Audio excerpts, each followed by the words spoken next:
பாஜகவுடைய மூத்த தலைவரும் பாராளுமன்ற உறுப்பினருமா இருக்கக்கூடிய திரு சுப்பிரமணிய சாமி அவர்கள் நம்முடைய இருந்திருக்கார். திரு சாமி வணக்கம். உங்களுடைய நேரத்தை எங்களை பகிர்ந்து கொண்டதுக்கு நன்றி. இந்த அதிமுக பெற்றிருக்கக்கூடிய வெற்றி ஒரு 32 ஆண்டுகளுக்கு பிறகு ஒரு ruling party coming back again அப்படிங்கிறது தமிழ்நாட்டில் நடந்தது இல்லாத விஷயம். இதோட பற்றி உங்களுடைய பார்வை பிளஸ் டிஎம்கேங்கிறது இதுக்கு முன்னாடி இல்லாத அளவுக்கு ஒரு மிகப்பெரிய ஸ்ட்ராங்கான அப்போசிஷன் பார்ட்டியா வந்திருக்குது. இந்த ரெண்டு பற்றிய உங்களுடைய ஒப்பீனியன் திரு சாமி? இதுக்கு ஜெயலலிதா கருணாநிதிக்கு நன்றி கொடுக்கணும், தெரிவிக்க வேண்டும். ஏனென்றால் கருணாநிதி வேட்பாளராக முதலமைச்சருக்கு இருந்திருக்காட்டால், காங்கிரஸோட கூட்டணி போட்டிருக்காட்டால் கட்டாயமா அதிமுக ஜெயிச்சிருக்க முடியாது. ஆனால் இந்த தவறு பண்ணி ஜெயலலிதாவுக்கு ஒரு பெரிய வாய்ப்பு அவர் கொடுத்துட்டார். திரு சாமி, உங்களுடைய பார்வையில் காங்கிரஸோடு திமுக கூட்டணி வைத்துதான் அவர்கள் செய்த மிகப்பெரிய தவறு, கூட்டணி வைக்காமல் இருந்தால் அவர்கள் வந்திருக்கக்கூடிய வாய்ப்பு இருக்கு நீங்க நினைக்கிறீங்களா? அது ஒண்ணு. கூட்டணி இல்லாம காங்கிரஸோட கூட்டணி பண்ணிருக்க கூடாது. ஏன்னா வலது கட்சிகளும் லெப்டிஸ்டும் இங்க கூட்டணி போட்டாலும் அங்க தோத்து போயிட்டா, இங்க கூட்டணி போடலையும் அங்க ஜெயிச்சுட்டா. உதாரணமா பெங்கால்ல தோத்து போயிட்டார்கள், ஆனா கேரளால ஜெயிச்சிட்டார். சோ அதனால காங்கிரஸோட பேர் ரொம்ப கெட்டு போயிருக்கு இன்னைக்கு இந்தியா முழுக்க. அவளோட யார் கூட்டணி போடா தோக்க தான் போக போறார்கள். ரெண்டாவது, கருணாநிதிக்கு ஒரு வேட்பாளராக இருக்கக்கூடாது. அவர் மகன் ஸ்டாலினை வேட்பாளராக போட்டிருக்கணும். இது ரெண்டும் பண்ணியிருந்தா கட்டாயமா திராவிட முன்னேற்ற கழகத்தோட கூட்டணி வெற்றி பெற்றிருக்கும். முதலமைச்சர் வேட்பாளராக ஸ்டாலினை முன்னிறுத்தல அப்படிங்கிற நீங்க சொல்றீங்க. முன்னிறுத்திருந்தா அந்த வெற்றி வாய்ப்பை வந்திருக்கலாம் உங்களுடைய பார்வையா இருக்குது.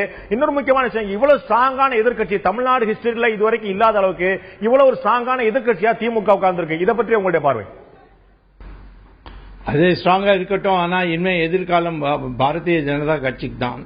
ஏன்னா பாரதிய ஜனதா கட்சி இனிமே இந்த வேற கட்சி பின்னால காக்க பிடிக்கிறதுக்கு முயற்சி பண்ணக்கூடாது. தனியா நிக்கிறதுக்காக பாராளுமன்ற தேர்தலில் தனியா எல்லா 40 தொகுதியில பாண்டிச்சேரியை சேர்த்து தனியா ஒரு வேட்பாளர் நிக்கிறதுக்கு இப்பல இருந்தே வேலை செய்ய ஆரம்பிக்க வேண்டும். நாங்க ஒரு வித்தியாசமான கொள்கை எங்களோடது, எங்களோட தேசிய உணர்வு.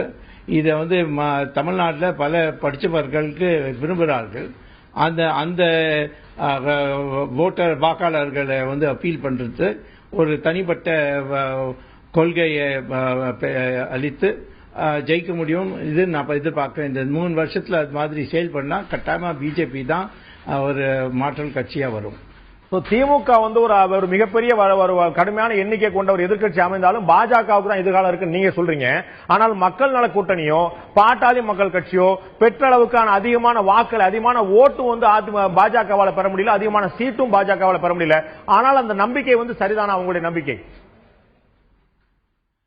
என்னோட நம்பிக்கை இதான். இனிமே மக்களுக்கு அழுத்து போயிடுத்து. இந்த கூட்டணி எல்லாம் ஒரு வித்தியாசமான ஒரு கட்சிக்கு எதிர்பார்த்துட்டு இருக்காரு. இந்த வாட்டி கிடைக்கவில்லை.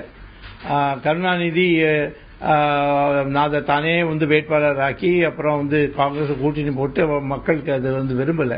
அதுக்காக தான் ரெடியூஸ் மெஜாரிட்டி, அதே மெஜாரிட்டி ஜெயலலிதா கொடுக்கவில்லை. ஆனா ரெடியூஸ் மெஜாரிட்டி கொடுத்திருக்கார்கள். எதிர்காலம் அண்ணா டிஎம்கேக்கு ஜெயலலிதா இல்லாம இல்ல, அது 0. அதனால இது நீண்ட காலத்தோட பிரச்சனை இப்ப கேட்டேன்னா நான் சொல்லுவேன் எதிர்காலம்ல பிஜேபி தான் வர முடியும். நீங்க பாஜக வெற்றி பெற முடியல அப்படிங்கறத நீங்க பாக்கலையா? பாஜக எப்படி நீங்க திமுக ஸ்டாலினை முதல்வர் வேட்பாளர் முன்னிறுத்தி அவங்க வெற்றி பெற்றுக்கலாம் நீங்க கருதுறீங்களோ, அதே போல பாரதிய ஜனதா கட்சிக்கு தமிழ்நாட்டில் ஒரு முதல்வர் வேட்பாளர் ஒரு முகம் இல்ல. அது சரி, அது தயார் பண்றதுக்கு 3 வருஷத்துல தயார் பண்ணலாம்.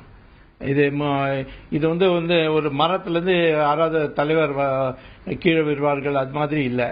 எப்படி இந்த பழம்லாம் இந்த ஃப்ரூட்லாம் விழுமோ அது மாதிரி உங்களுக்கு தலைவர் கிடைக்காது. டெவலப் பண்ண வேண்டும், ஆர்ப்பாட்டம் பண்ண வேண்டும், போராட்டம் பண்ண வேண்டும், கருத்துக்கள் சொல்ல வேண்டும். இது விடாம ஒரு 3 வருஷம் பண்ணா தலைவர் கிடைக்கும் கட்டாயமா பாஜகவோட தொண்டர்கள் இருந்து.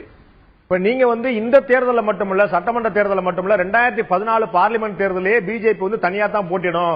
அப்பயே அமைந்த அந்த என்டிஏ தேசிய ஜனநாயக மதிமுக கூட பாமக கூட சேரக்கூடாது நீங்க அப்பயே சொன்னீங்க.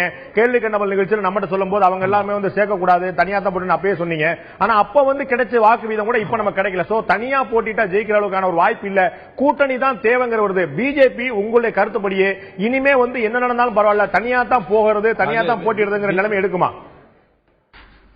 அதான் பிஜேபியோட தவறான ஸ்ட்ராட்டஜி. அதனால இப்போ ஆலோசனை நடக்கும் டெல்லியில. அப்போ நான் கட்டாயமா இந்த கருத்து சொல்ல போறேன். தயவுசெய்து இந்த வாட்டி இந்த 3 வருஷம் பாக்கி இருக்கே பாராளுமன்ற தேர்தலுக்கு அதுல தனியாவே போட்டி தான் போடுவோம்னு ஒரு தெளிவா முடிவு பண்ணி இங்க இவனை பிடிக்கிறது அவனை பிடிக்கிறது இதெல்லாம் விட்டுட்டு நம்மளோட தொண்டர்களோட வளர்ச்சிக்காக கவனம் கொடுத்து ஒரு எல்லா தொகுதியிலும் ஒரு வேட்பாளரை இந்த வர 2 வருஷத்துக்குள்ள தயார் பண்ணி அதுக்கப்புறம் 1 வருஷத்துல அதை தொகுதியில எப்படி வேலை செய்யணும், செயல்படணும், எப்படி பூத் போடணும் அதெல்லாம் பண்ணி அப்பதான் நம்ம முன்னால வர முடியும். இல்லாட்ட இந்த காக்கா பிடிச்சிருந்து வேற பார்ட்டிக்கு பின்னால சுத்தினா ஒன்றும் வராது. நன்றி திரு சுப்பிரமணிய சாமி, உங்களுடைய நேரத்தையும் உங்களுடைய கருத்தையும் எங்களோட பகிர்ந்து கொண்டதுக்கு நன்றி. உங்களுடைய நல்ல நோக்கம் நிறைவேற உங்களுடைய வாழ்த்துக்கள். நீங்க டெல்லியில இருந்து எங்களுடைய இணைப்புல வந்ததுக்கு மிக்க நன்றி.